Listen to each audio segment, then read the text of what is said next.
की कोशिश कर रहे हैं। विधानसभा चुनाव में मिली करारी हार के बाद कांग्रेस खुद को मजबूत करने की कोशिश कर रही है। हमारे संवाददाता रमन सैनी की रिपोर्ट देखिए।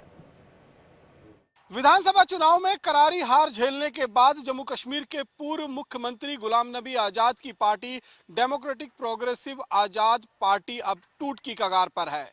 चुनाव से पहले भी उनके कई ऐसे साथी जो कांग्रेस में उनके साथ रहा करते थे, उनके साथ चला करते थे और नई पार्टी के गठन के बाद उन्होंने कांग्रेस को छोड़कर गुलाम नबी आजाद की पार्टी का दामन थाम लिया था, वो चुनाव से पहले ही माहौल को भांपते हुए दोबारा कांग्रेस में वापस चले गए थे।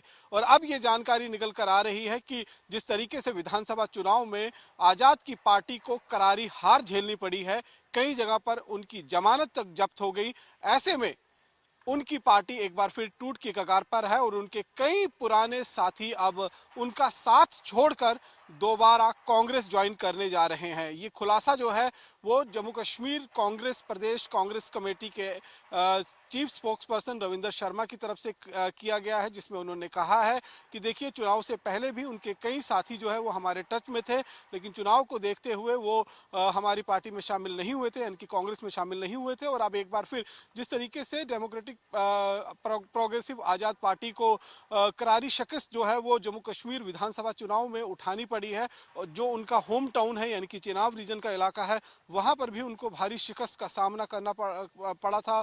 बहुत कम वोट जो है उनको मिले थे लोकसभा चुनाव के दौरान भी। तो ऐसे में उनको ये पहले ही क्यास लग गया था कि कहीं ना कहीं उनकी पार्टी का भविष्य जो है वो अंधकार में लटकता हुआ नजर आ रहा है। और ऐसे में वो काफी निराश भी नजर आ रहे थे, इसलिए उन्होंने ना तो लोकसभा का चुनाव लड़ा खुद और ना ही उन्होंने विधानसभा के चुनाव जो है वो लड़ा। तो अब जिस तरीके से जो खबरें सामने आ रही हैं उसके मुताबिक गुलाम नबी आजाद की पार्टी का भविष्य जो है वो अंधकार में है और कई साथी जो है उनका दामन छोड़कर दोबारा कांग्रेस ज्वाइन करने की कवायद कर रहे हैं। कैमरा पर्सन सुनील के साथ रमन सैनी, इंडिया डेली, जम्मू।